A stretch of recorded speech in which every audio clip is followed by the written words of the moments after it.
আমিন। আল্লাহ রাসূলের আরেকজন সাহাবী হযরত আনাস রাদিয়াল্লাহু তাআলা আনহু হাদিস বর্ণনা করেন যে আমরা একদিন নবীজি সাল্লাল্লাহু আলাইহি ওয়াসাল্লামের সামনে বসা ছিলাম। এমত অবস্থায় আল্লাহ রাসূল সাল্লাল্লাহু আলাইহি ওয়াসাল্লাম একটা ঘোষণা দিলেন। কি ঘোষণা? ইয়াতু আলাইকুমুল আন রাজুলুম মিন আহলিল জান্নাহ। নবীজি সাল্লাল্লাহু আলাইহি ওয়াসাল্লাম ঘোষণা দিলেন, ইয়াতু আলাইকুমুল আন রাজুলুম মিন আহলিল জান্নাহ। ও আমার সাহাবীরা শোনো, এখনই তোমাদের মাঝে একজন লোক আসবে যিনি জান্নাতি। সুবহানাল্লাহ। এখনই তোমাদের সামনে এমন একজন লোক আসবে তিনি জান্নাতি। সাহাবায়ে কেরাম রাদিয়াল্লাহু তাআলা আনহু তখন দেখলেন কোন ব্যক্তি আসতেছে।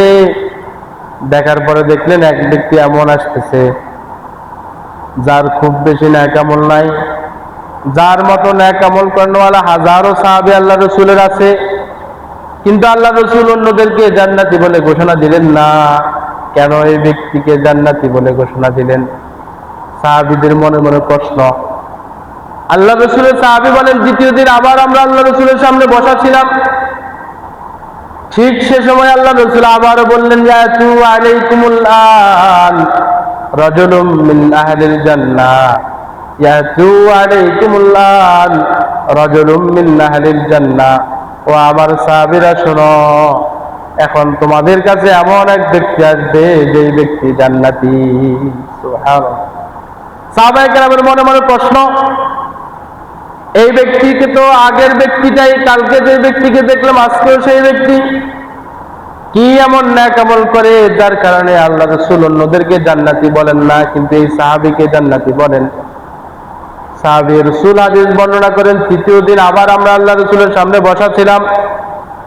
ঠিক আল্লাহ রাসূল আবারও বললেন, ইয়াতু আলাইকুমুল আন রাজুলুম মিন আহলিল জান্নাহ। ও আমার সাহাবীরা রে, অতিশয় তোমাদের নিকট এমন একজন লোক আগমন করতেছে যেই ব্যক্তি হলো জান্নাতি। সুবহানাল্লাহ। সাহাবীরা দেখলেন আবারও সেই একই ব্যক্তি আবার আসতেছে। এক সাহাবীর মনে প্রশ্ন জাগলো, খুব আগ্রহ জন্মালো, এই ব্যক্তি কি এমন গোপন আমল করে যার কারণে আল্লাহ রাসূলের হাজারো সাহাবী থাকতে আল্লাহ রাসূল শুধু এই ব্যক্তির ব্যাপারেই বলে জান্নাতি, অন্যদের ব্যাপারে বলে না? এর তো কোনো আমল আমাদের সামনে প্রকাশ পায় না যেটা আমাদের চেয়ে বেশি। কারণ সে যুগে সব সাহাবী ছিল মুত্তাকি, ফাসিক ছিল কম। সব সাহাবী তো খুব বেশি নেক আমল করতেন, অনেক বেশি আমলের মধ্যে থাকতেন, কিন্তু আল্লাহ রাসূল অন্যদের বেলায় জান্নাতি বলেন না, শুধু এই ব্যক্তির বেলায় কেন জান্নাতি বলে?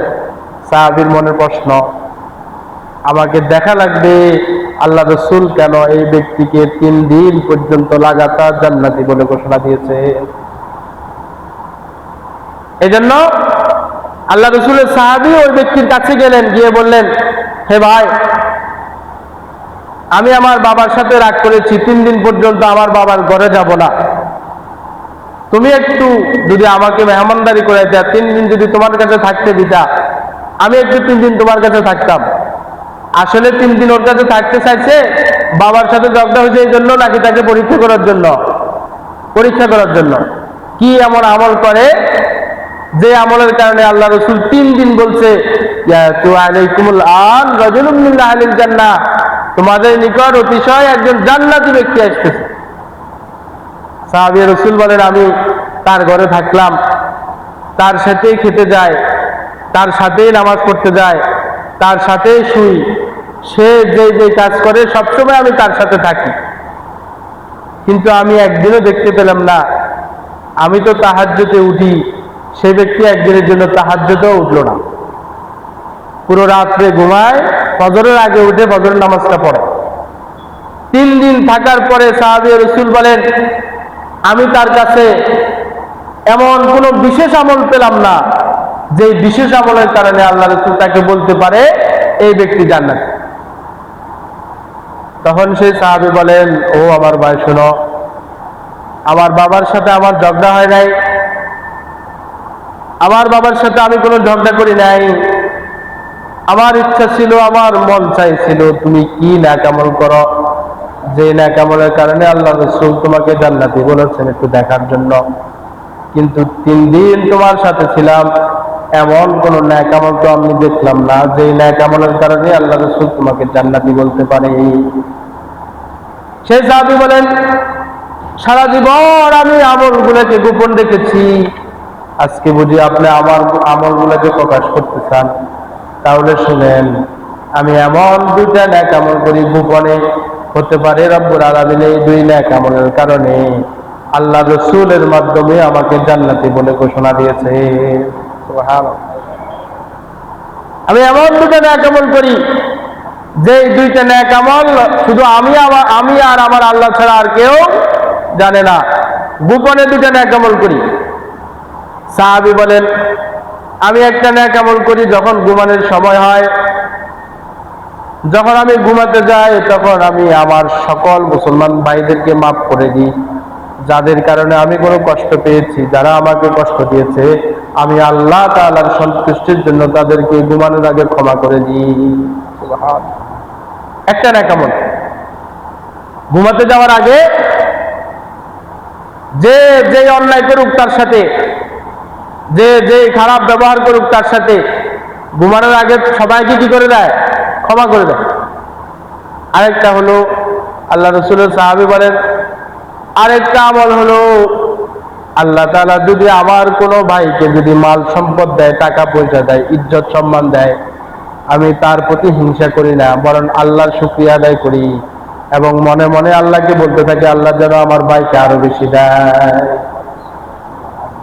আমার কোনো মুসলমান ভাইকে আল্লাহ তাআলা কোনো ধন সম্পদ দিলে আমি হিংসা করি না, বরং আল্লাহকে বলতে থাকি, আল্লাহ আমার ভাইকে আরো বেশি দেন। এই গুণের অধিকারী কয়জন মানুষ আছে এখন? নাই। এই 2 গোপন নেক আমলের কারণে সাহাবী রাসূল বলেন, হতে পারে এই 2 গোপন নেক আমলের কারণে আল্লাহ রাসূল আমাকে বলেছেন জান্নাতি, নতুবা এছাড়া এর চেয়ে বেশি কোনো নেক আমল আমার আমলের ঝুড়িতে নাই।